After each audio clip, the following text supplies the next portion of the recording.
Good morning, committee, and welcome to members of the public joining us today, both in person and online.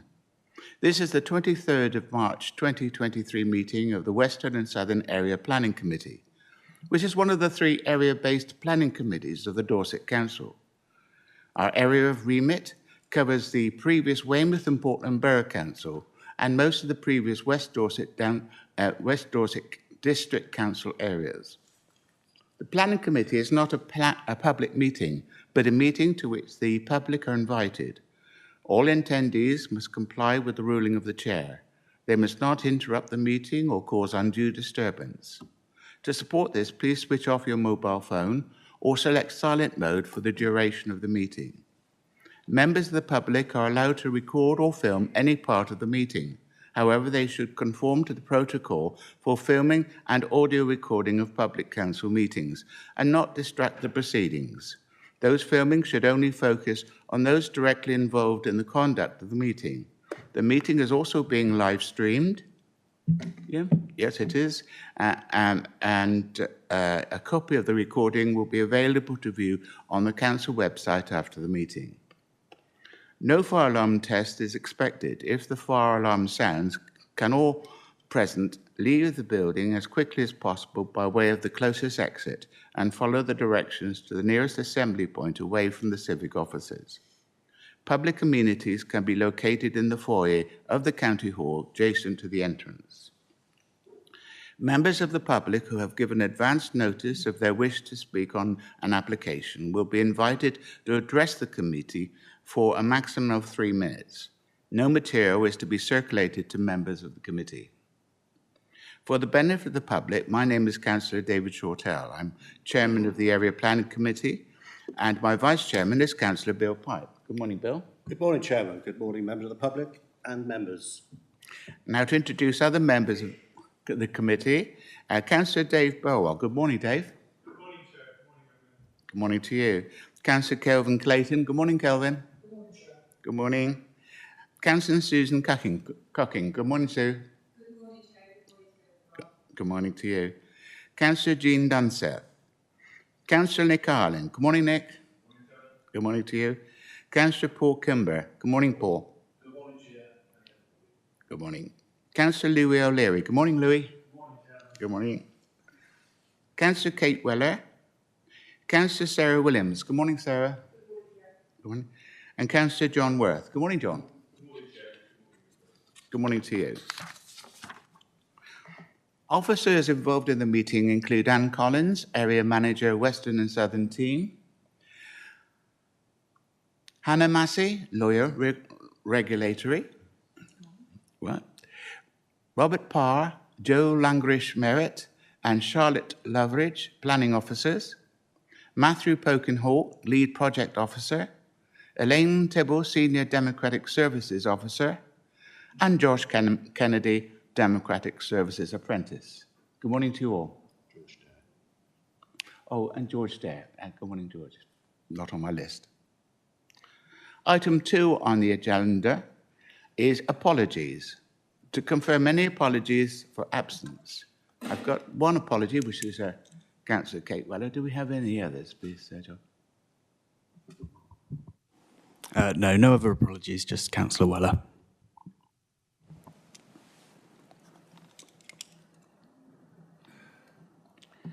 Item 3 of the agenda, declarations of interest. Does any member have any declaration of pecuniary or other conflict of interest, bias or predetermination regarding any item on the agenda? Councillor Bolwell, Chairman. Councillor Burwell. Yes, thank you, Chair. For clarity, item 6C has already been before Bridport Town Council. I chaired that meeting but left the room when this item was considered and this action was minuted.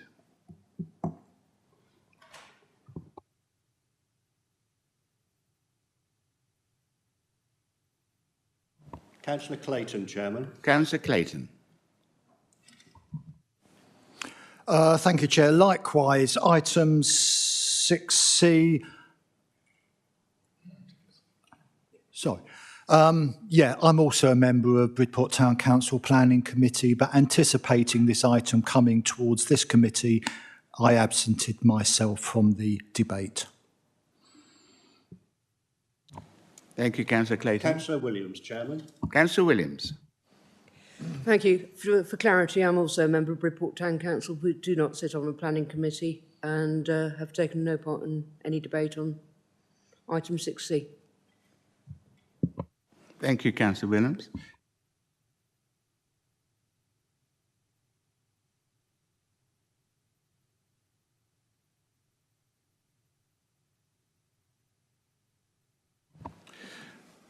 Thank you for that. Any other declarations of interest? No, thank you very much, and then I'll continue.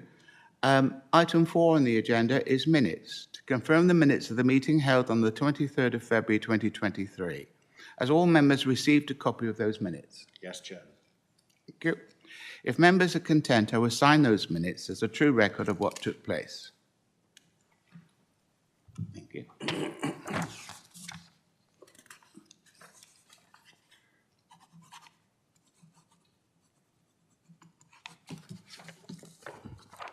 you. Thank you, committee. We'll now take item 4 on the agenda, public participation. Only those people who have registered to speak with Democratic Services will be invited to address the committee. The order of speaking will normally be the first 3 in objection and the first 3 in support, including the applicant or agent. If a ward councillor who is not a member of the committee wishes to address the meeting, they will be allowed 3 minutes to do so. Neither the objectors or supporters will normally be questioned except to clarify a point of fact by the chairman. All written statements received by Democratic Services have been passed to members prior to this meeting. Okay. Thank you, committee. We'll now take item 6 on the agenda, planning applications.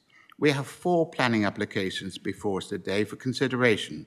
A comfort break of 5 or 10 minutes will be taken as and when is required. For clarity, the chairman, myself, will vacate the chair for the first item, and my vice chairman will take the chair. I will indeed, Chairman. Okay, all right, so I'll hand over to our vice chairman and I will withdraw. Thank you.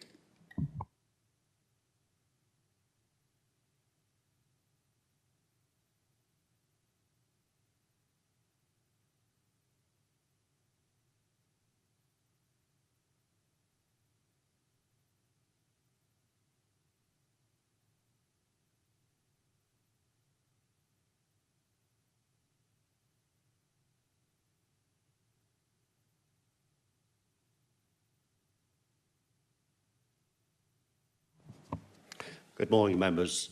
As I've taken the chair, I will be seeking a vice chairman. I would like to nominate Councillor Louis O'Leary. Do I have a seconder? Councillor Worth, thank you very much. Any other nominations? No other nominations. Councillor O'Leary, you are now my vice chairman. Would you like to make a statement just to say why the chair's left? Just that you make a statement that could be construed as printed out.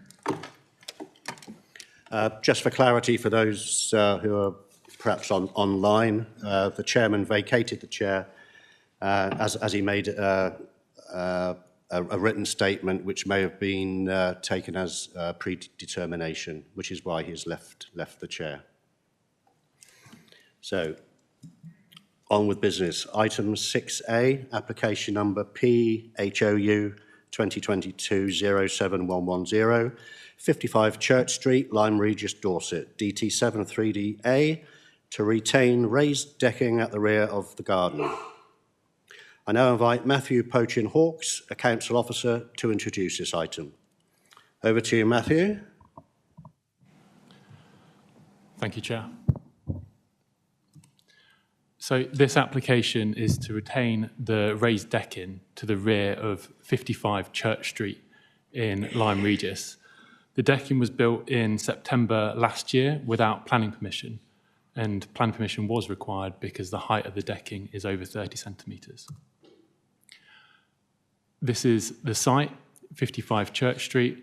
It is a Grade 2 listed building, and the raised decking is in the rear garden, which abuts the churchyard of St Michael's Church.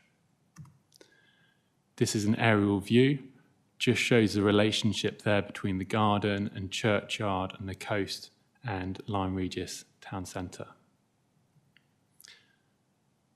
This plan shows the position of the raised decking in red at the bottom of the garden. You can see here there is a terrace of residential properties along here, and the gardens are relatively thin and narrow.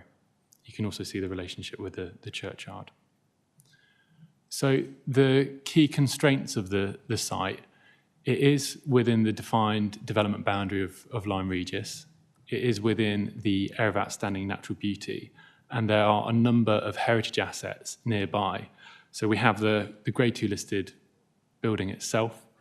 We have the Lyme Regis Conservation Area. We have the rest of the terrace, apart from the neighbour 55A, which are all Grade 2 listed. The Church of St Michael is Grade 1 listed, the highest level, and there's one other Grade 1 listed building in Lyme Regis, which is the Cobb.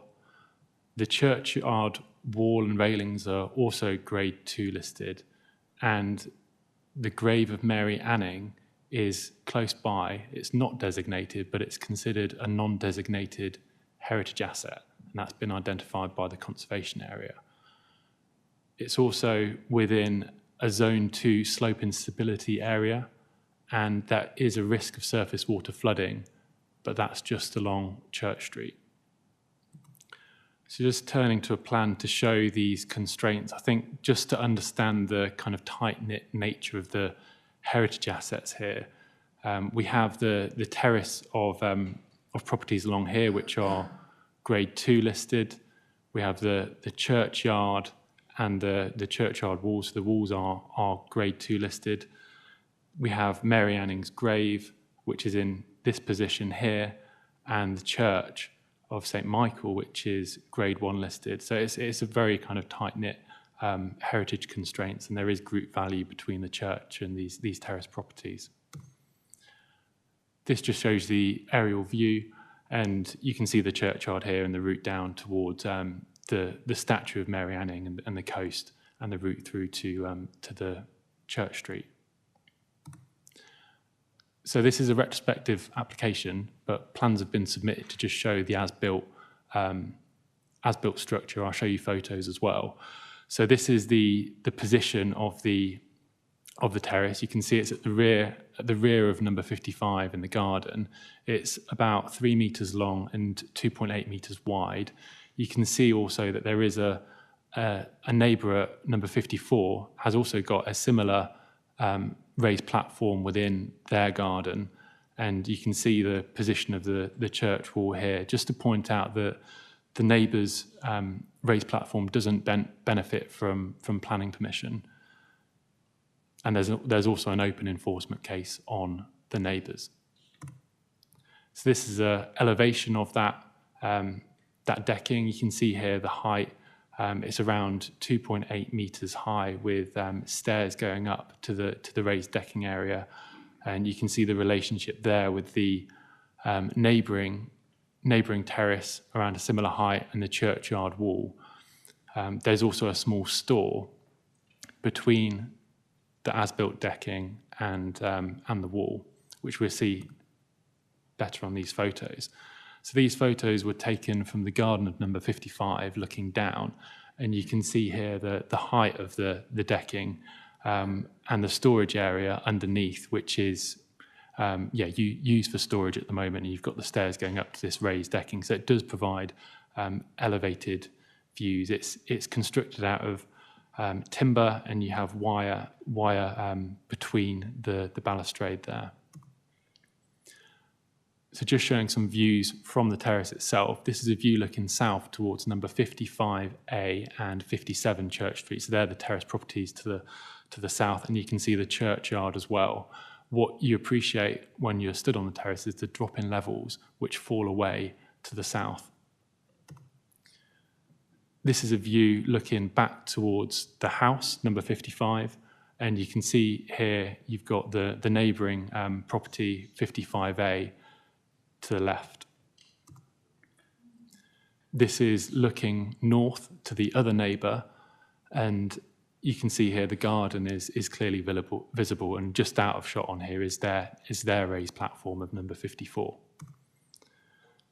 This view looks northeast towards the other rear gardens of these terrace properties. You can see a building here which does have a balcony on it, and you can see the churchyard as well. This photo was taken a couple of doors down from number 56, and you can see here the elevated position of the balcony, which is just visible here by the tree. And yeah, you can appreciate that, those levels, how they drop away. Just on the other side of the wall, there is Mary Anning's grave, the non-designated heritage asset. And you can see here, standing kind of front on to the grave, that you have got, you've got sight of the raised decking area there. And the setting of that non-designated heritage asset is somewhat diminished because there is a shed there. There is kind of residential, you've got that residential character as well. Views from the churchyard. You can see here the terrace, which is visible just above the wall, and the churchyard itself is identified as an important open space within the Lyme Regis Conservation Area appraisal. And it feels as a relatively tranquil space from the high street, and it's on the kind of urban fringe because you've got the coast one side and you've got the Church Street on the other. This is just a close-up image, and you can see here, this is the raised decking that we're talking about, and it's important to point out that this is the neighbouring terrace, which is not part of this application, and the collapse of the wall. It's being investigated, but there's no, it's not related to this planning application. So we are solely focused on the terrace here, which is above the height of that wall. And just some other views from the churchyard. This is a view looking north, and I'm just including this one to point out there are some balconies on the periphery of the churchyard, and they are they're visible, but they're kind of integrated within the building as a kind of conventional balcony. And again, to the south of the churchyard as well, there is roof terrace on this residential building. So turning to the key planning issues on this application, the principle of development, it is within the defined development boundary, and alterations to dwellings are acceptable subject to other considerations. So those other considerations, looking at the scale, design, impact on character and appearance, the site is very sensitive with those designated and non-designated heritage assets nearby. The terrace is of a utilitarian design, and it's higher than the nearby church wall. Lyme Regis Town Council consider that it would not harm the nearby heritage assets, although third-party comments, neighbours, do raise concerns. The Conservation Officer also objects. They consider the terrace would have a harmful impact on nearby heritage assets. And overall, it's judged that it would be an intrusive feature. It would introduce less than substantial harm to the significance of some heritage assets. And those assets are the Church of St. Michael, the churchyard wall and railings, and the grave of Mary Anning, a non-designated heritage asset. And also, it would fail to preserve and enhance the Lyme Regis conservation area. So because of that, the NPPF requires a balancing exercise to be considered on the harms versus the public benefits. And in this case, there are no public benefits found that outweigh that harm. Looking at residential amenity, due to the elevated position of the terrace, it would allow direct views into the rear gardens and windows of particularly number 54 to the south, and also allow views into the garden of 55A.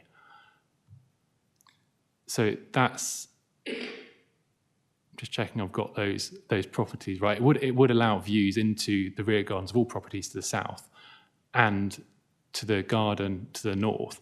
And the particular concern here is whether that level of overlooking, loss of privacy, and the noise and disruption caused would be at a level that is significant and have a significant adverse impact.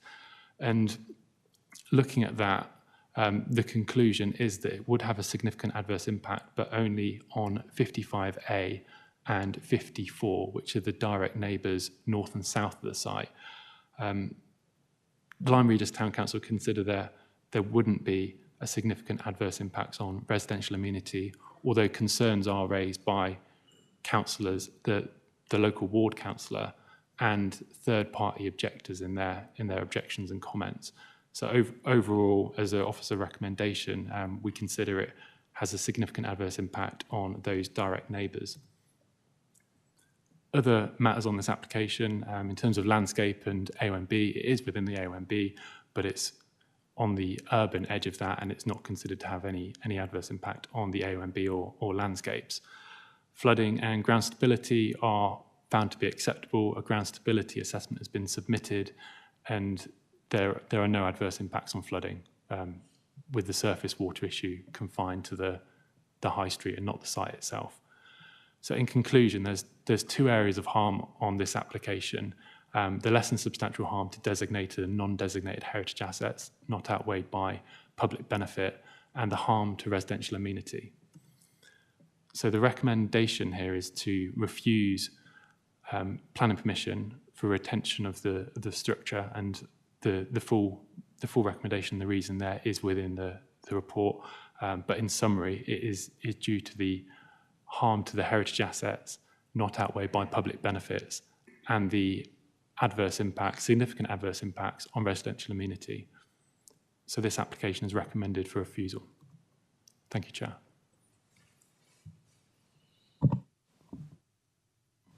Thank you, Matthew. Do we have any questions of a technical nature from members? Councillor Ireland. Thank you, Chairman. Can you put the picture up of, I think it was the first one of Mary Anning's grave, it was the first one in the churchyard? If you can find that.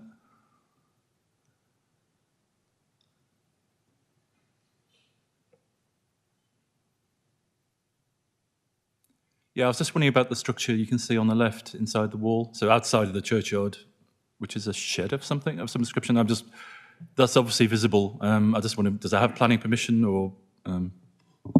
That is a shed in the rear garden, and I haven't looked into the case of whether that shed has permission or not.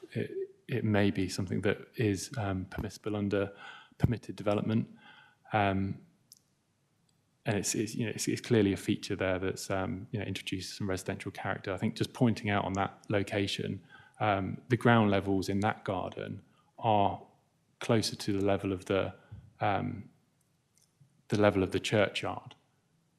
So it is it is visible above that wall.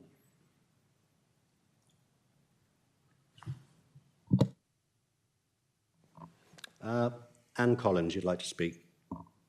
To say, Chair, I think Councillor Borden, as local member, is down to speak. She has her hand up on the screen.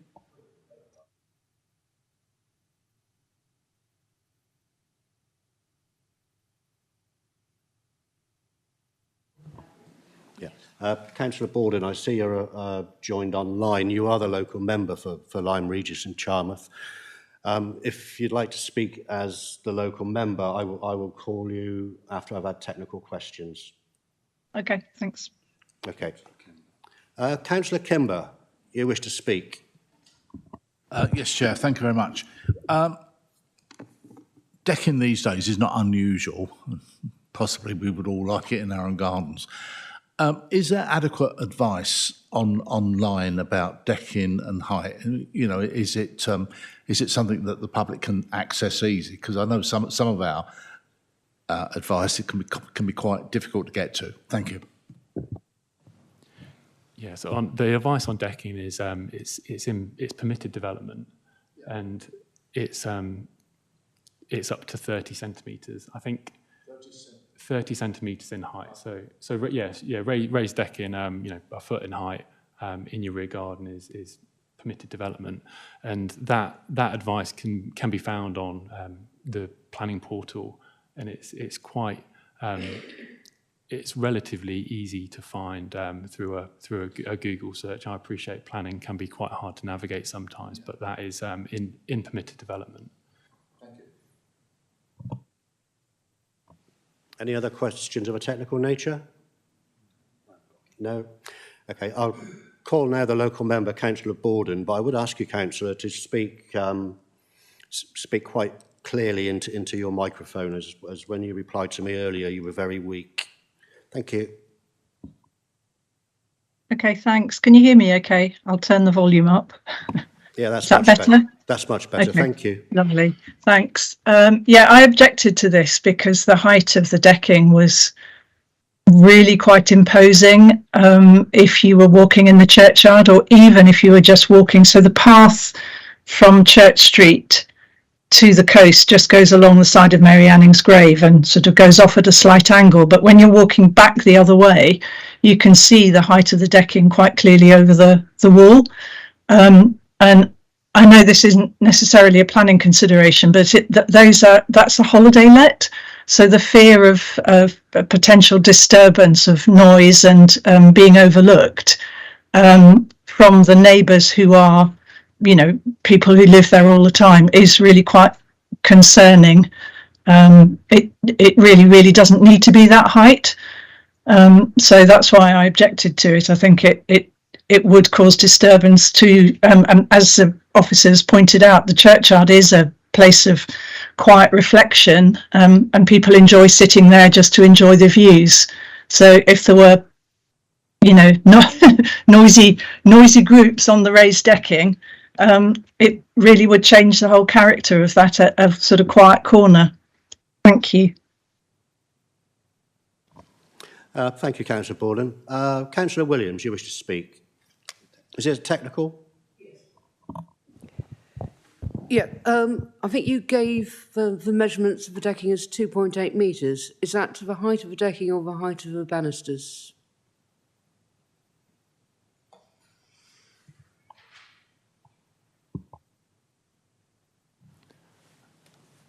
Okay, I'm just getting the plan up here, and I've got the dimensions. Yeah, it's 2.8 metres wide and about 3 metres long. So that's the plan that shows it. And then the height itself is 2.8 metres to the top of the balustrade. So that's there. The decking, I haven't got that in front of me here. I can take a moment to try and measure that from the submitted plan, but it is it is above that, above head height there. So it's approximately around 2 metres tall.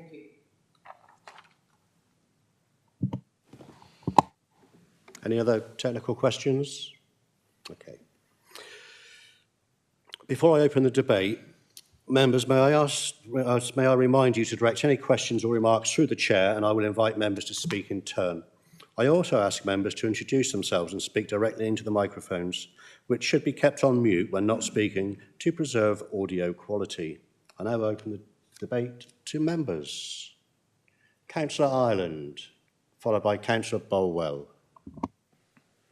Yeah, thank you, Chairman. I think I agree with the officer's report and also the local member's statement, so I propose we accept the recommendation. Before I take you, Councillor Bolwell, do we have a seconder for that? Councillor Cocking, thank you. Councillor Bolwell. Yeah, thank you, Chair. Councillor Bolwell from Bridport. I actually went to Lyme Regis to look at this because sometimes I'm never quite clear from the reports about positions and heights, etc. I must admit, having seen the report, I think the height is far too high. This particular and the damage. I don't like the term damage to, you know, settings of listed buildings, etc. I always struggle with that one. But in this particular instance, I think Councillor Ireland's jumped in before me. I actually agree with the officer wholeheartedly, and the conclusions and the recommendations in his report. Thank you. Councillor Kimber. Can you put your microphone on, Paul, please? Sorry, it flicked off again. Supporting the recommendation, part of the recommendation says about less than substantial harm. I think that is code for quite dangerous. So supporting the recommendation. Thank you. Okay, I have a proposer and it's been duly seconded. Members, having heard the debate in full, I now take the vote. Those in favour of the recommendation for refusal, please show in the normal way.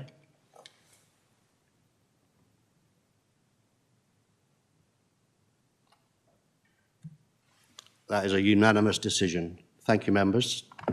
I shall now go and recall the real chairman and see if he can live up to this one.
Thank you for your indulgence, committee and members of the public. I apologise about that.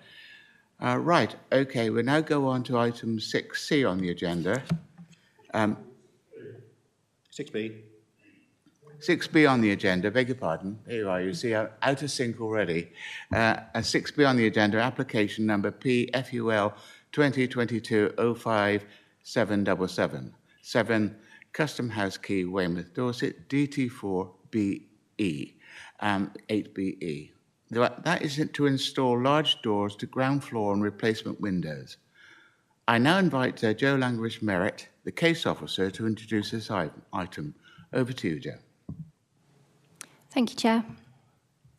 So the application before you has been significantly amended and reduced from the original. The amended scheme before you now is just for replacement windows and an additional single door on the ground floor. So I'll take you through some slides. This is the site in relation to the Weymouth Harbour area. As you can see, Town Bridge is just over here, and then this is the Weymouth Harbour that stretches along here. This shows the site in relation to the adjoining neighbours. So, sorry, it's a bit blurry, but I would like to just draw your attention to this here. So this is the application site in question at the moment. This part here is the other half of the restaurant, and that's relevant for later on in the application and the presentation. This here is Custom House Keys building, and that is Grade 2 listed.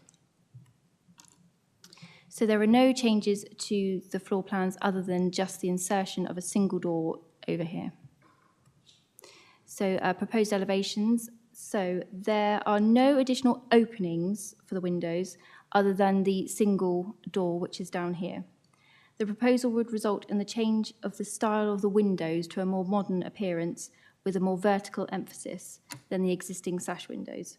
There would also be a change of materials from UPVC sash windows on the first and second floors and traditional timber windows on the ground floor to a more modern grey aluminium window across all the floors.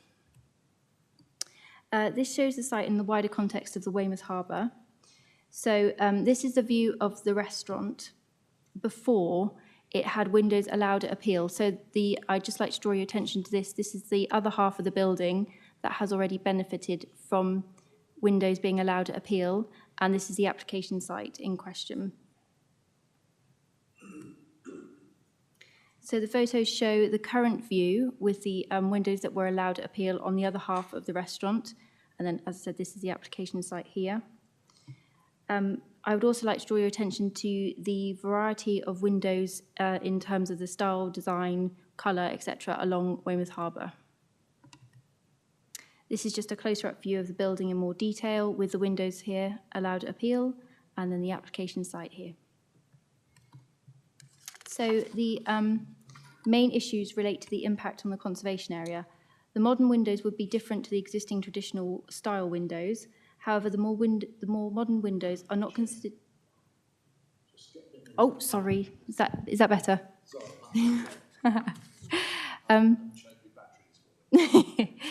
The more modern windows would be different to the existing traditional windows. However, the modern windows are not considered to cause harm to the character and appearance of the building or harm to the wider conservation area. The proposals would match the previously allowed windows on the other section of the restaurant, which, as I've said, were considered and allowed appeal by the planning inspector. The planning inspector considered the replacement windows to be in keeping with a variety of styles and more modern openings in the area. The inspector did acknowledge that the style and design and colour were different, but concluded that this is not considered to cause harm to the conservation area. Therefore, we are recommending the application for approval, subject to conditions. Thank you, Chair. Thank you very much indeed. Thank you, Joe. Are there any questions of a technical nature for the case officer? Councillor Clayton, Chair. Thank you, Chair. I'm not quite sure how to... I think what I'm going to want to ask is, the officer says it's not considered that the modern windows would cause harm to the character of the building or the conservation area. Can I ask how that assessment is carried out? Because there seems to be a variety of reports on different settings, and some say it causes harm and some say it doesn't. I just wondered how it's assessed. Thank you. Joe, can I bring you in to answer that, please? So the application site is a non-designated heritage asset. We have considered the comments from the planning inspector, who has assessed the variety of windows, the style and the design of the whole Weymouth Harbour frontage. And it was concluded there that the more modern windows were not considered to have an impact, were not considered to cause harm to the conservation area. We have, as I've said previously, we have reduced and amended this scheme significantly so that we are just going forward with these more modern openings. Whilst it would have been our preference to have had a more traditional style, these windows would be matching the other half of the building and are not considered to have harm to the overall character and appearance of that non-designated heritage asset. Does that answer your question? No? Please do. Partly. There was a supplementary to that. The report says large doors. You said door. Can I assume there is a single door? And have we got a picture of the door? Thank you. Thank you, Chair. Yes, so as I said, the application has been significantly reduced and amended. So the large bifold doors were proposed along this section here, where these sash windows are. We have removed that from the application, and the applicant has now considered that just one single door would be acceptable for what they want. So this is the single door here. So that's in place of the bifold doors, which were to stretch all the way across here. We got a closer look at No. It's a normal single width door. It would match the existing single door that's there. Councillor Clay. Kimber. Councillor Kimber. Thank you, Chair. Councillor Paul Kimber, Portland. Weymouth Harbour is unique, and the historic side is also unique.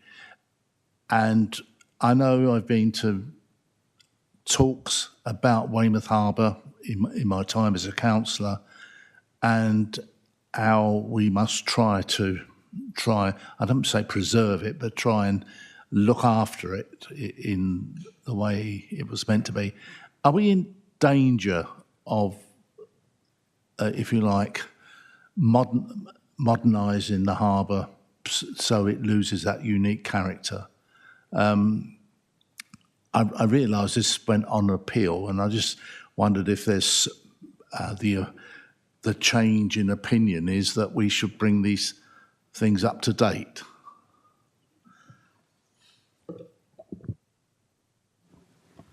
Any comment on that? Thank you, Chair. Yes, I will come back on that.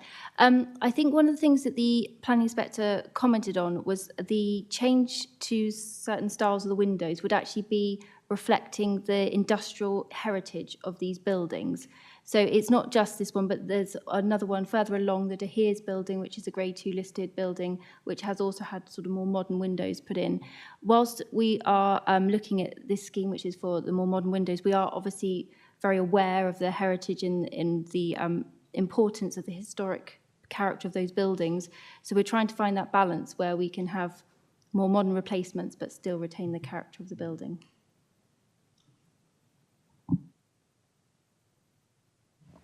Are you happy with that, Councillor Kimber? Okay. Are there any other technical questions for the case officer, please? No, Chairman. Thank you.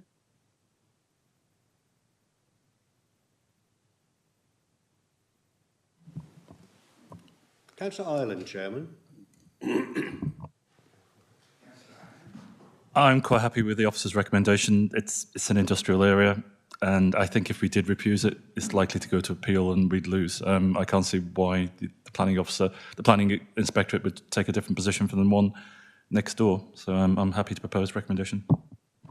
That is a proposal from Councillor Ireland. Councillor Bolwell, Chairman. Before we go on to the rest of the speakers, I need the seconder. Councillor Paul Kimber.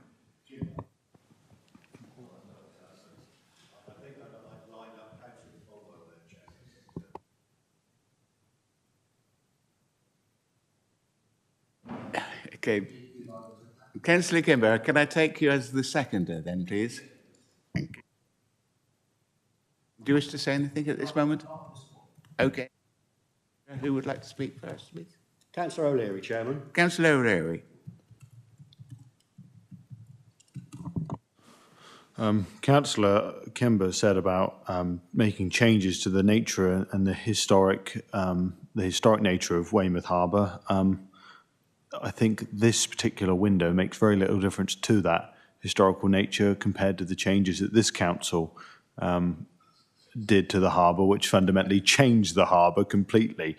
So therefore, I think this is such a small issue. And then, yeah.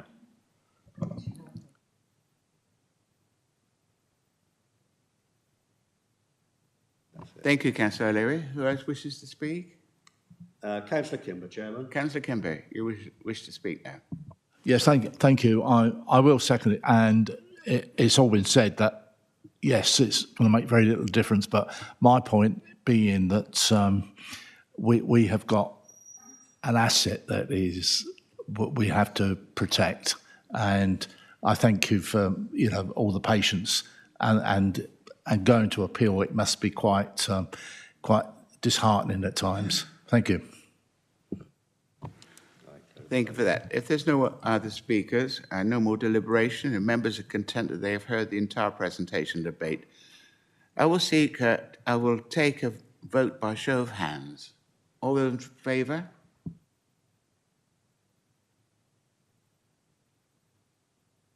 Thank you very much indeed. Tell the public.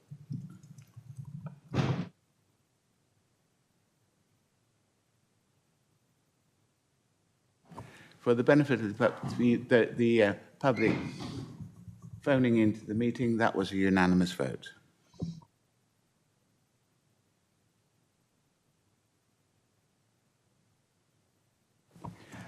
Right, committee, we now take item 6C on the agenda, application number FUL 2023-00134, 13 Clarence House, West Bay Road, West Bay, DT6 4EN. and that's a change of use from land to outdoor dining seating area, construction of a low retaining wall. I now invite Charlotte Loveridge, who is the case officer, to introduce this item. Over to you, Charlotte.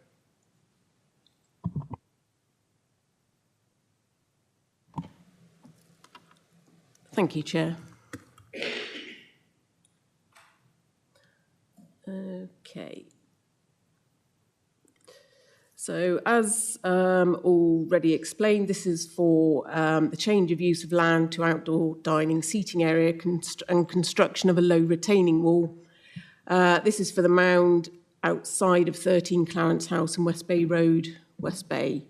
The applicant is Sammy G's Cafe in West Bay.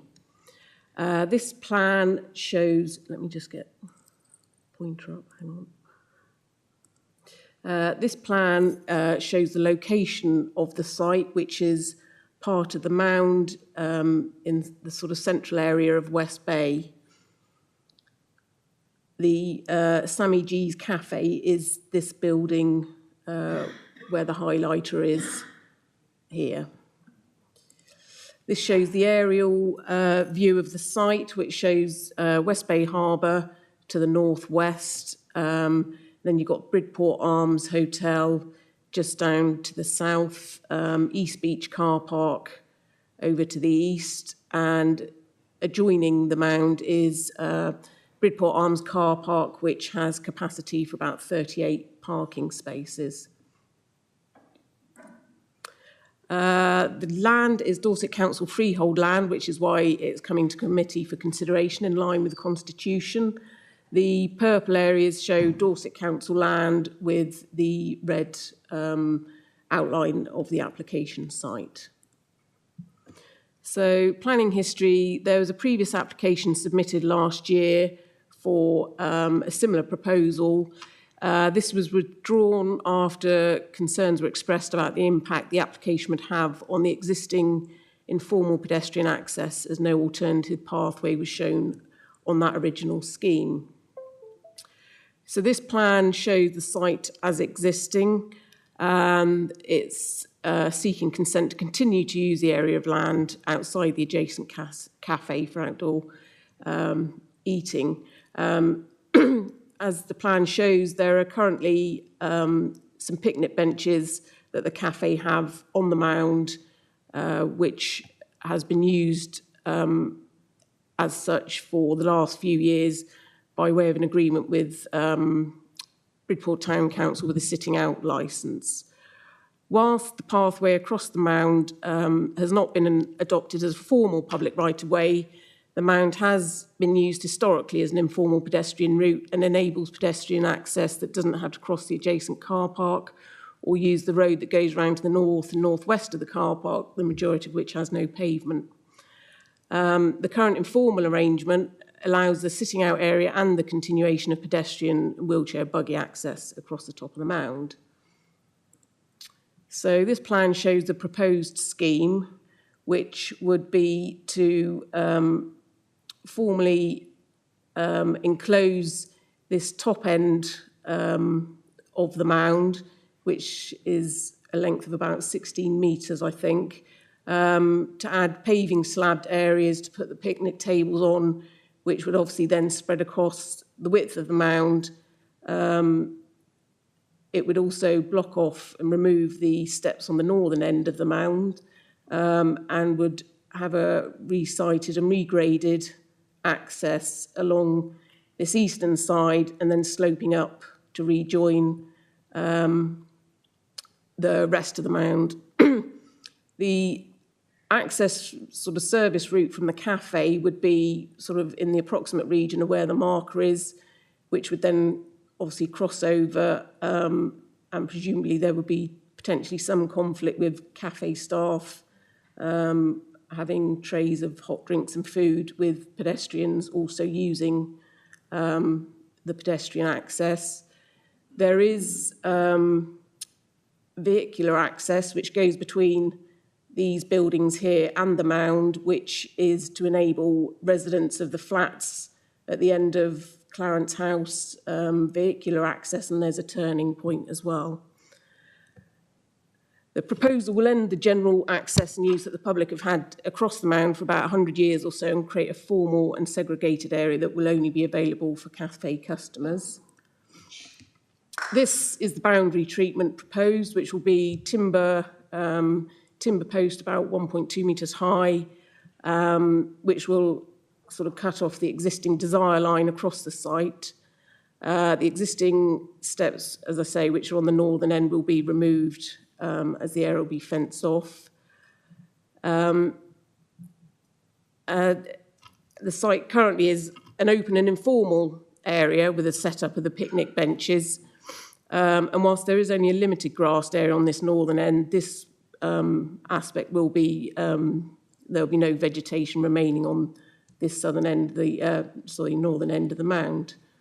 This plan shows the existing and proposed cross sections. It currently shows the vehicular and also joint pedestrian access on the lower area with the Mound then sort of gradually rising up to the west. And the proposed scheme would have a raised walkway without any sort of boundary or barrier treatment, and then the fenced off section with picnic benches. So the main issues are, whilst there is principal support for the scheme provided by the local plan policies, SUS 2 and COM 4, which seek to support recreational use in appropriate locations, and it's acknowledged that there will be no real impact on any neighbouring amenity. Given the siting and small scale, it will also continue to protect the natural beauty of the wider Dorset AONB, which the site lies within. And there would be a small overall benefit to the local economy with the provision of further benches for visitors to sit and eat. And there will be no alteration to vehicular routes or parking in the vicinity. So the main issues are the scale, design and impact on character and appearance. The raised nature of the Mound compounds the overall significant visual impact on the scheme, detrimentally impacting on the character and appearance, which is contrary to policies ENV 10 and ENV 11. The impact on amenity, the conservation area is negatively impacted from the highly visual clutter that the scheme represents. The impact on heritage assets, the scheme results in a less than substantial harm to the setting of designated heritage assets, which is not considered to be outweighed by any public benefit, and the conservation area's character is not preserved or enhanced. And the scheme will reduce accessibility to the detriment of the public, contrary to policy ENV 11, as it will remove the separate pedestrian access route across the Mound. This is a plan to show the key constraints with the designated heritage assets. The purpley grey shading is shows the extent of the conservation area. The site lies within the middle of the historic core of West Bay. There are several Grade 2 listed buildings in the vicinity. We've got the Grade 2 listed West Bay Harbour Walls, the Slipway. There's a Grade 2 listed Pier Terrace, Grade 2 terrace of cottages here. The Bridport Arms Hotel is Grade 2 listed. The Old Methodist Church, which is now the Discovery Centre, is Grade 2 listed. Clarence House itself is Grade 2 listed. And just to the side is the old Norman Goods Warehouse, which is Grade 2 star listed. Historic England did make a comment as they were consulted because of the Grade 2 star listed building. They did say that the Grade 2 star listed Norman Goods Warehouse complex is nearby, but in our opinion, these proposals will not impact on the setting of that building. Part of the character and appearance of the West Bay Conservation Area is derived from its open townscape character. There are broad areas of loose gravel and shingle between buildings, giving this part of the town the appearance of a settlement that is resting on the beach. Care will be needed to ensure that the proposed terrace does not impact on the open and informal character of the conservation area. This concern is further supported by the pretext of policy ENV 11, which is the pattern of streets and spaces of the adopted local plan, which states that works to the public realm within the historic environment should positively contribute to the local character and identity. These are historical photos that were submitted as part of the application. This is from 1910, which shows the mound in front of Clarence House when the area was used for storing aggregate. It's originally thought to have been created as a flood defence and has served as an informal footway leading from the harbour side to East Beach for at least 100 years, with its general form and line remaining the same.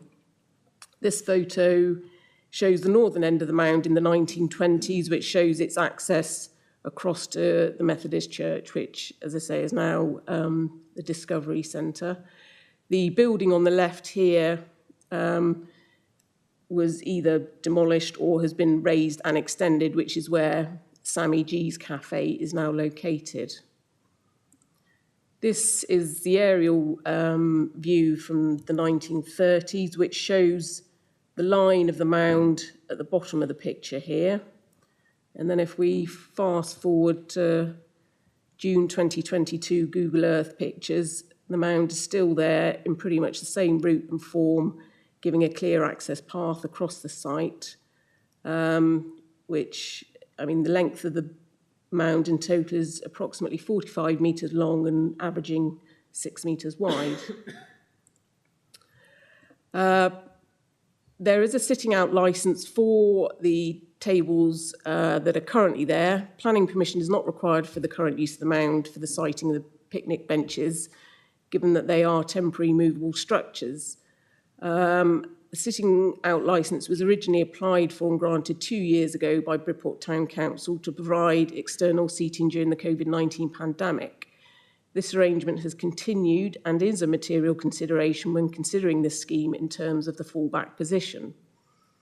The current sitting out licence is for 6 tables and 20 chairs, and the plan provided with the licence indicates that they should be sited along the northeastern line of the mound in a line.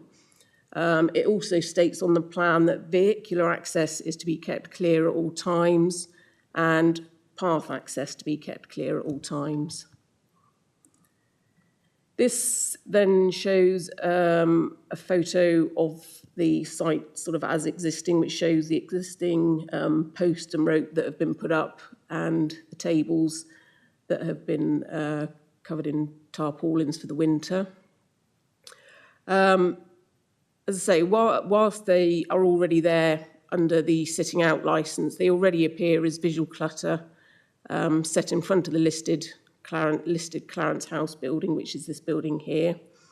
Given their utilitarian nature and the raised height and undulation of the mounds, they're naturally more prominent. I mean, although there are only 4 there at the moment and the licence says that they should be removed at 2300 hours, I think they remain there permanently. And the rest of the mound remains in its long-standing, mostly natural form with the informal public access, but it gives a good view of the existing stone wall. And this is the Bridport Arms car park, which I think was regraded around about 2018, 2019. This view shows looking south towards East Beach. So this is where there's a sort of sloping access up onto the mound, which shows the existing picnic tables on the right-hand side here. You can see how close the vehicles that use this access come to the mound from the tyre marks along here.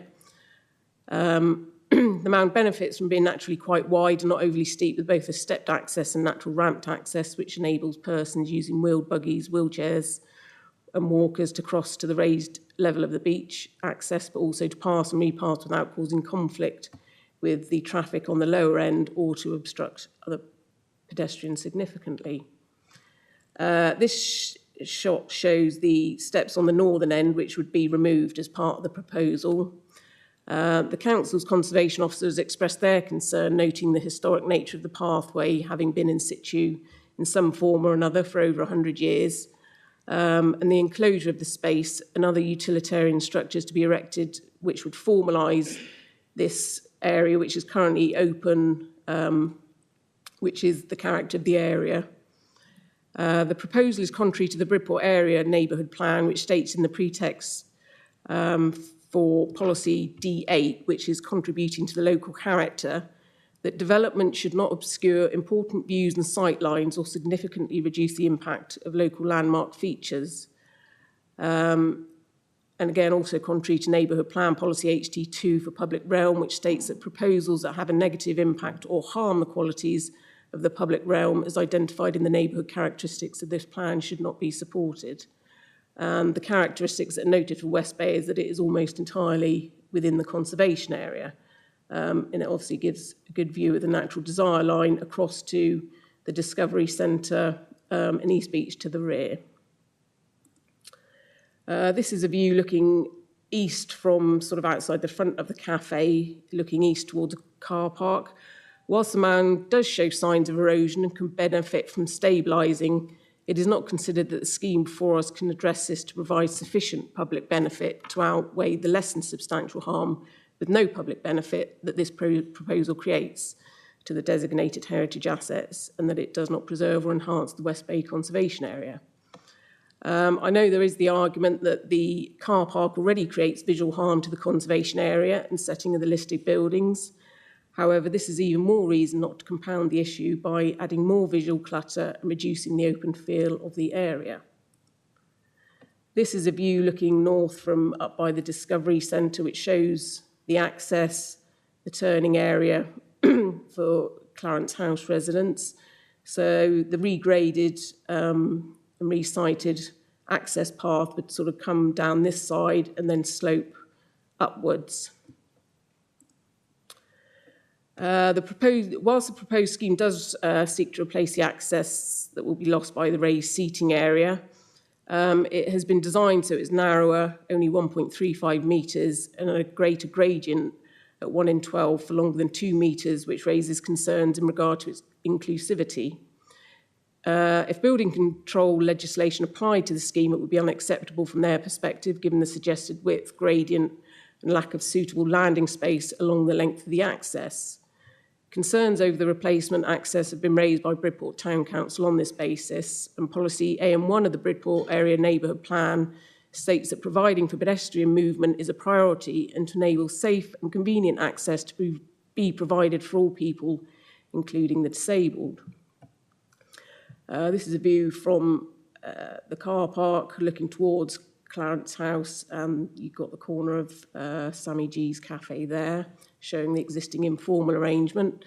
The scheme will ultimately change the area of ground and access way from one that is informal and functional but blends in and doesn't intrude in the setting of the designated heritage assets to a feature that does. Members of the public will not be able to pass as freely and may not be able to easily visually interpret the new access arrangement, given it will be located to the rear of the seating area, leading to more pedestrians potentially having to cross the main car parks rather than using the access across the mound, which provides a natural barrier with vehicles. Whilst the applicant has stated that the existing path can be a hazard, this is clearly at a low incidence rate given the amount of general public crossing it on a daily basis, and that no works have been undertaken by the landowner, Dorset Council, to make changes to it. It is acknowledged that the applicant was willing to submit an amended plan which gave a revised path width and gradient to address the accessibility concerns, but this would not have overcome the harm to the designated heritage assets and the conservation area. This is just a view looking east from the car park. And this is a photo submitted with one of the representations for members of the public on the application, which shows the mound is well used by visitors and locals to West Bay. And the public benefit cited of realigning the pedestrian access does not outweigh the public benefit of the current open access and informal character of the area. There were 9 objections received in total, largely for reasons of it will impede the access to the Discovery Centre beach and toilets. It won't visually lead people. It is out of character of the conservation area. Impacts on the character of the area and impact on neighbouring amenity. There was 1 letter of support.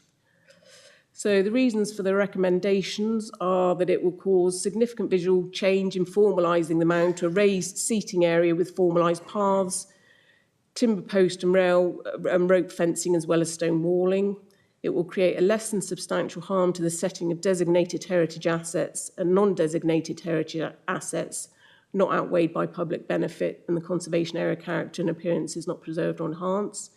It does not provide suitable replacement access that is wide enough for wheelchair users as members of the public to easily pass and repass as they do using the mound as currently, and it will reduce the public legibility of the access and navigating the public space to recreational and public facilities. Therefore, the recommendation is that committee be minded to refuse consent for the following reasons. I won't read out the full reasons, but it's largely for the impact on the heritage and the public accessibility. And that's the end. Thank you. Thank you very much indeed, Charlotte.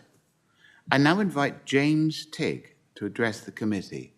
Mr. Tigg, you have 3 minutes. Over to you. For the red light to come on, yes. Thank you very much. Good morning, everyone. My views are shared by a number of correspondents, many of which I'm here to represent. I'd written some things about what the case officer had said, but it's been so comprehensively covered, I won't go back to those highlights. But just to say that I welcome those comments and am relieved to hear them, because I wasn't sure how things would turn out when I applied to come here this morning. One thing I would like to highlight in addition is that the actual drawing that came out, if I refer back to the sitting out licence information and conditions, the first condition or the second condition is normally a minimum footway width of 2 metres will be required between the seating area and the edge of the footway. In exceptional circumstances, this can be reduced down to 1.5 metres over short lengths. The drawings that were presented to us show that there's only a 1.35 metre wide footpath, which would be on a slope, quite steep, with a sheer drop one side. So it's no way is this exceptional, but it just, to my mind, was one of the key factors in the throttling of this throughway. The condition also says the furniture is required to be removable and stored away when not operating. Well, these are wooden picnic tables and they've never been removed, so that condition has not been met ever. I think in summary, as well as rejecting this subject proposal, I would urge this committee also to commit to the area being returned to its former furniture-free state, and also to make sure that the umbrellas and banners that are there in the summer months advertising the ice cream company, which should not be there as part of a condition, are also stopped being used. So thank you very much.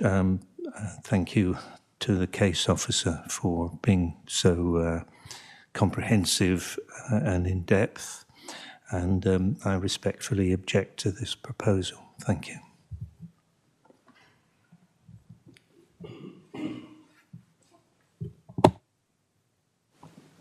Thank you, Mr. Tigg. Thank you very much indeed.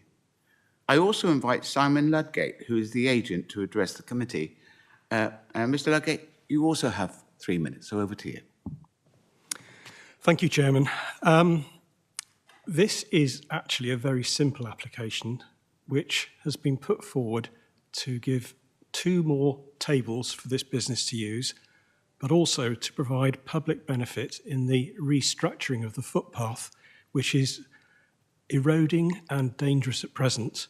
This will formalise the footpath and it will aid the public to get towards the Discovery Centre and East Beach. This is going to be paid for by the business. At the moment, the council have no plans to improve and make the access safe in this area. This is a huge public benefit, which I think outweighs any visual harm that these 6 tables will cause on this limited site. Chairman, I really think, although there's been an awful lot of talk about harm, I don't think it's really been demonstrated. This is a commercial area of West Bay where historically it was a gravel yard and works. It's become commercial in terms of businesses and shops and that sort of thing. What we're promoting here is very much in character with the area. It's licensed to be there, as we've heard. The license has been renewed.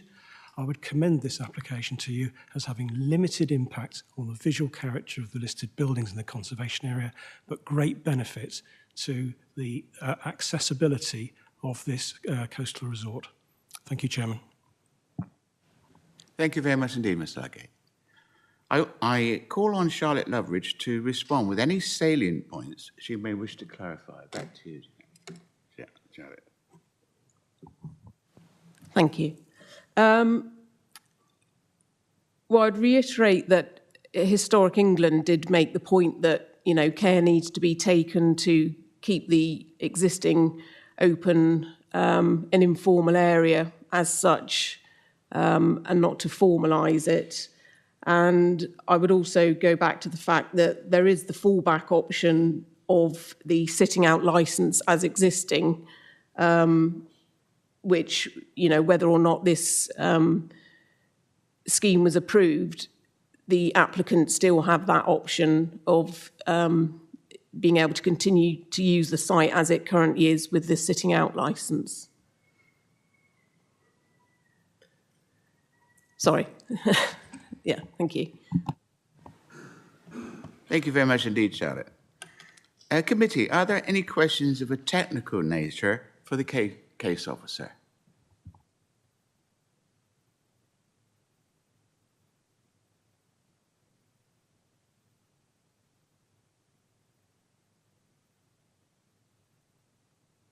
I'm struggling to see what the change of use is from. Can you give me a bit on that, please? With the existing use of the site, I mean, and has historically been, is effectively a public route from the northern part across to East Beach, the public toilets, the Discovery Centre. I mean, it has been there for over 100 years. And as I say, although it's not a formally designated footpath, it has been used as such for 100 years or so. Whereas this would then basically cordon off a section of it and change the character and use that has existed for 100 years or so. Councillor Pipe, do you wish to come back on that? No, that's okay, Chairman. Thank you. Councillor Worth. Yes, thank you, Chairman. I'd just like to ask, what is the height of the proposed walkway, as it's an unprotected edge to it? And I'd like to know how high it is if somebody was to topple off it. Can you come back on that, please, Charlotte?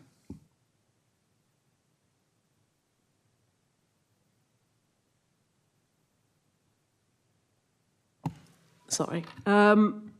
I haven't actually measured what the height of the proposed walkway would be. The height of the wall, existing wall on the car park side is 0.75 metres. So I would guess in the region of around about half a metre and then rising up. Is that okay?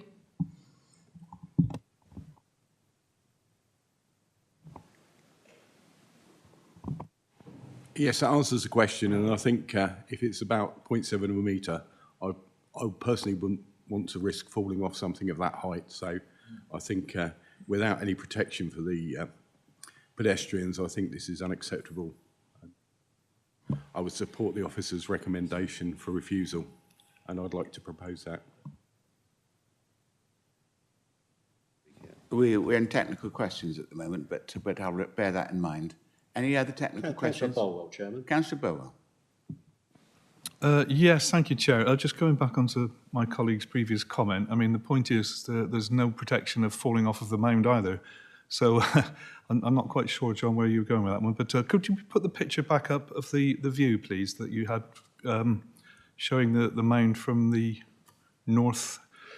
So on that picture, you're talking about the picnic tables will actually be completely blocking that informal walkway, and the grassy bit will be where the new slope is going in. You have to, I haven't actually dealt with this one on the town council, so it's new to me. So you're going to take that green piece away and make the ramp going up on the side there. Is that that's the plan, yeah? Yes. Okay, thank you. So those tables that you see on the right will actually extend across the dirt bit, which is where the inference is that it will block the view to the beach, but it will actually block the view to the Bridport Arms that I could see from here. Anyway, thank you for that. That's the technical clarification. Thank you. Are there any other technical? Councillor Worth, Chairman. Councillor Worth. Yes, in response to my colleague Councillor Bolwell, just for clarification, the current walkway is not running along an edge. As you can see, there is a grassed area, so the walkway is designated as that area that is gravel. So it's not similar in any way to the proposed walkway. Thank you. Thank you, Councillor. Any other technical questions? No, Chairman. As there's no more technical questions, I now open the debate to members. Who wishes to speak? Councillor O'Leary, Chairman. Councillor O'Leary.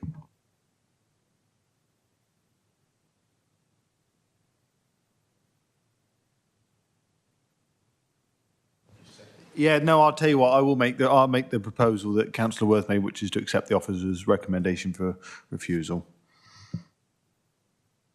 Chairman. Yeah, you're correct, Chairman. I will second Lewis' proposal, as it was going to be my proposal in the first place, but it's okay. Thank you.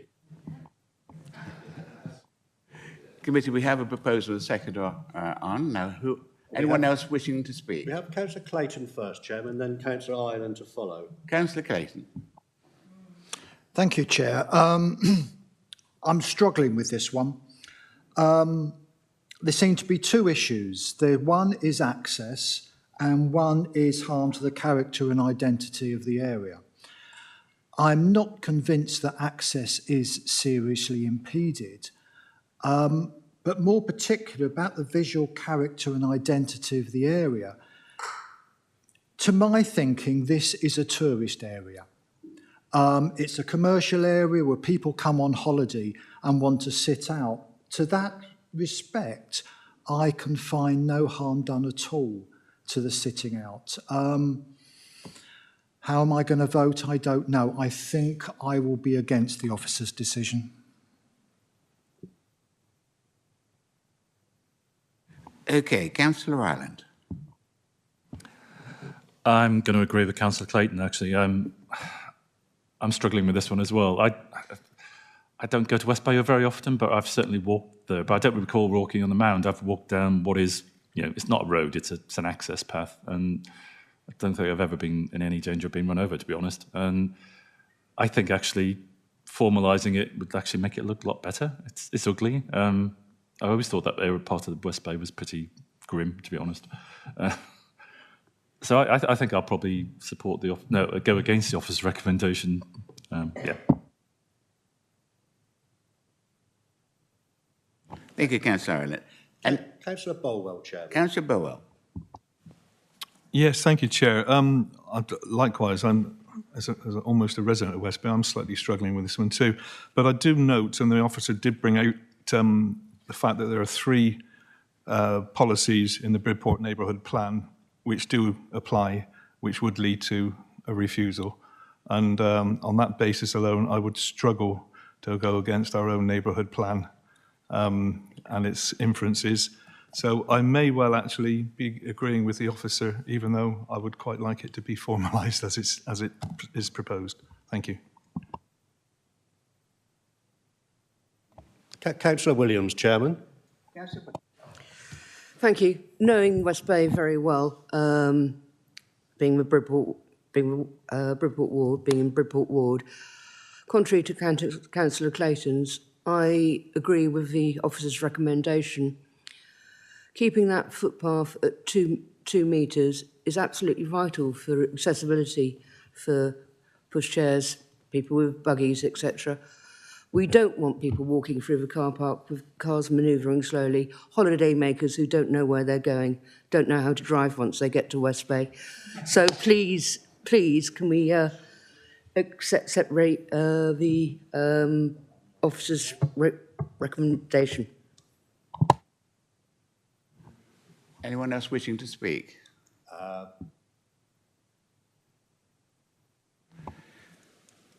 Committee, we have a proposal to support the officer's recommendation, duly seconded. I will now take a vote by a show of hands.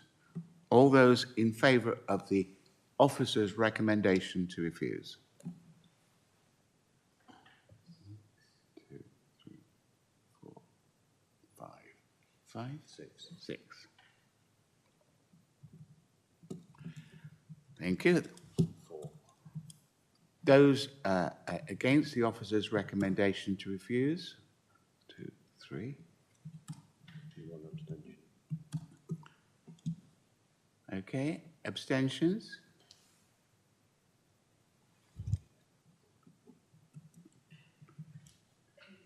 The item now is carried with 6 in favour of the officer's recommendation to refuse, 3 against and 1 abstention. Thank you very much indeed. I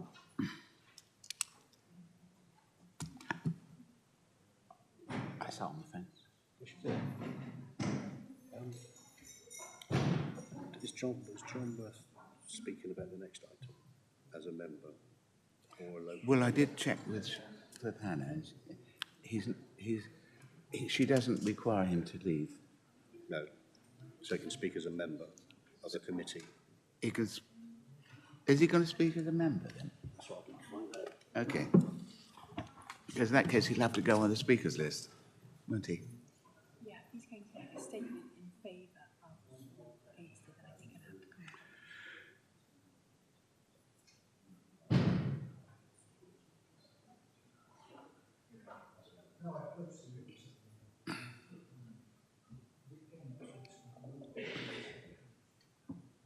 Just speaking as a member of the committee. In the debate? Yeah, should he wish to speak. Should he wish to speak? Okay. Committee and members of the public, we've now got item 6D on the agenda, and that's the application number PFUL 2022-07724, which is 16A Albany Road, Gransby Industrial Estate, Chickerell, DT4 9TH. And that's for the erection of 2 in number commercial units to the front of the site. I now invite Robert Parr, the case officer, to introduce this item. Over to you, Robert.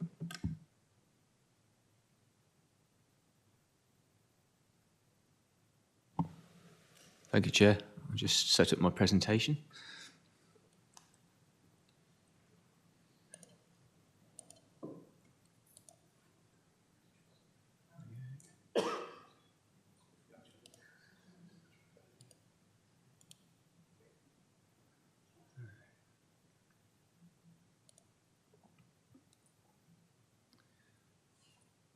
Thank you, Chairman. So, yes, before us today, we've got application for the erection of 2 commercial units at the front of the site at 16A Albany Road on the Granby Industrial Estate. The reason this is before committee today is that under the scheme of delegation, this application includes partly Dorset Council-owned land.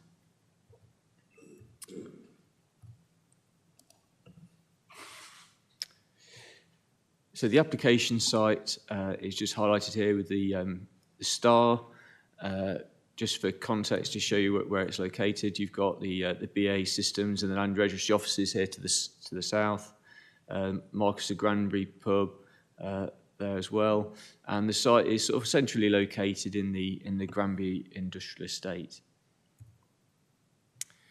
The application site here, you can see edged in red, is located at the front of the existing industrial unit, and that the Dorset Council-owned land is basically the pavement at the front of the site, which is included as part of the development. Here you can see the aerial view of the site, which is currently used mainly for sort of storage of materials and vehicles and just sort of general yard space. This 3D image shows the area in question. As you can see, it's got sort of parking and just general storage, but also shows you the kind of general form of buildings and massing of buildings in the general area. This is a photograph of the site, the front of the site as existing. You can see the existing access gates and just the general use as sort of storage and parking. So the proposed layout for the two industrial units, which would be in one building, is shown here. At the front of the site, the existing highway curves would be lowered. The boundary fence would be removed, and that would then provide access, vehicle access for the units and the 3 car parking spaces for each unit either side. The application would include the relocation of the existing access gates, as shown here.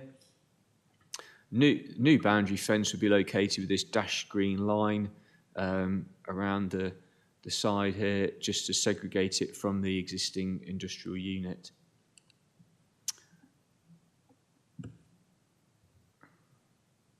This plan shows a sort of, if you like, a swept path analysis, showing that HGV access would be retained for the existing industrial unit, and that was something that Highways were keen to establish.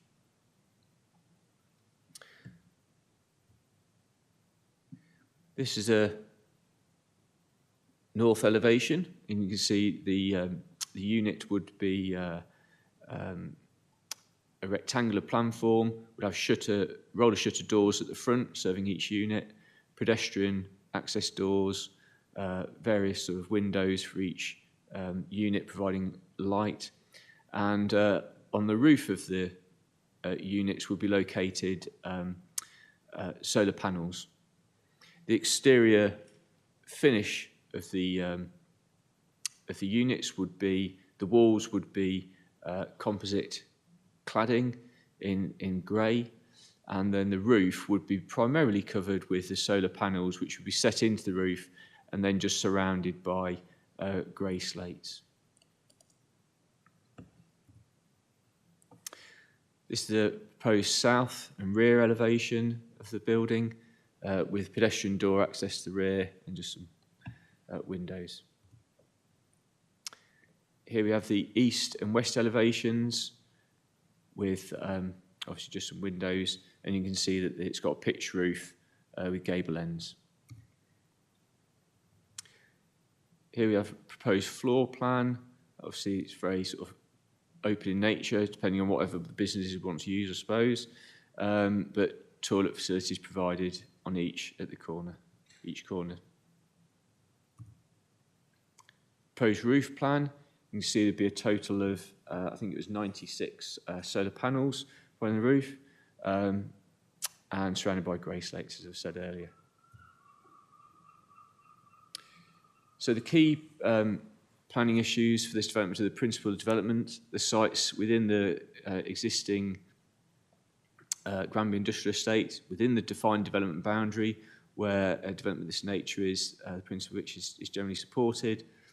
The design is considered to be acceptable and in keeping with the character of the other buildings in the area.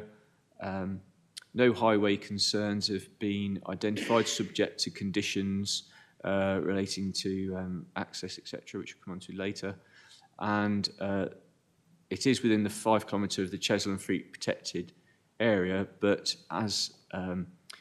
given its use, no adverse effects are anticipated due to the proposed development. There's no potential for amenity impact, again, given the nature of this as being an industrial estate. There's no residential dwellings in the area. And I think that concludes my, recommendations. So the recommendation is to grant subject conditions relating to commencement, approved plans, the external facing materials, a restriction on the use to general industrial use class B2, vehicle crossing construction, turning and parking construction, cycle parking provision, and as the site is potentially contaminated, if through the development contamination is found, then there would be an obligation to report that and deal with whatever's found at the time. Thank you. That's the end of my presentation, Chair.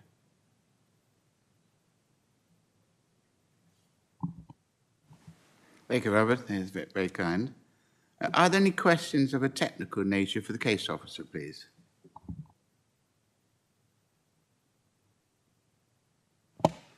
Thank you, Chairman. Robert, you said the units are going to be fenced. Is that just along the front, along the path, and connected to another fence that eventually ends up at the gate, or are they going to be encircled by fence?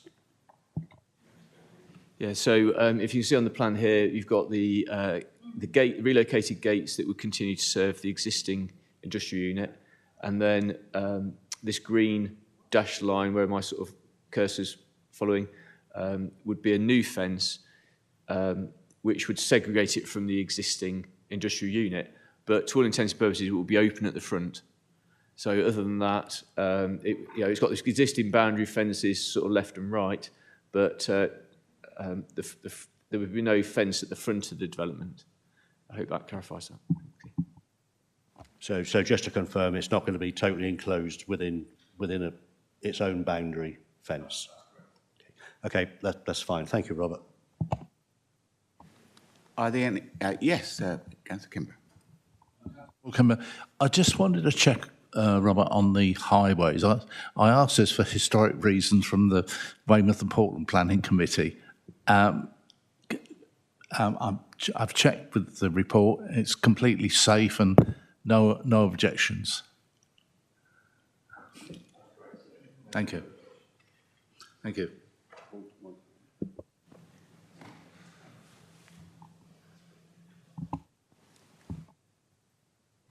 Are there any other technical questions, please? No, Chairman. Then you rotten lot. Councillor O'Leary.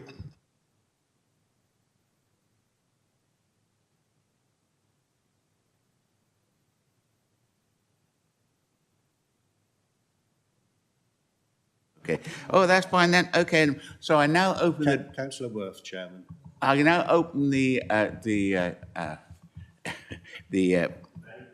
debate to members. And who we got to speak first? I'll take Councillor O'Leary, then Councillor Worth, then Councillor Williams, Councillor Bolwell. Okay. Once again, I think I'm stealing Councillor Worth's thunder. Although I'm not the ward member in EARS, I do work on the Granby and know it well. So therefore, I'd like to propose this for, almost said refusal and acceptance. Thank you.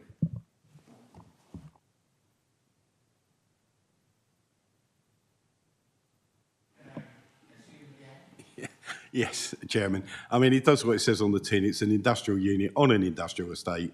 There's no reason why somebody wouldn't develop further industrial units, and therefore I'm happy to second the proposal. Thank you. Do we have any other speakers? All right, okay, right. If there's no more deliberation, the members are content they've heard the entire presentation. I will take a vote by a show of hands. All those in favour?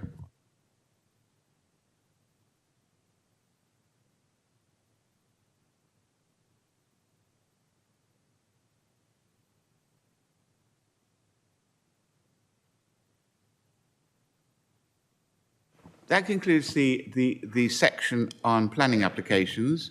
I now turn to item 7 on the agenda, urgent items. I have had no prior notification of any item of business which is considered to be urgent pursuant to section 100B 4B of the Local Government Act 1972. And item 8 on the agenda is exempt business. I've had no prior notification of any item viewed as likely to disclose exempt information within the meaning of the paragraph 3 of the Schedule 12A of the Local Government Act 1972 as amended. Thank you for your indulgence, committee. That concludes the meeting. Thank you. Ms. Ninning.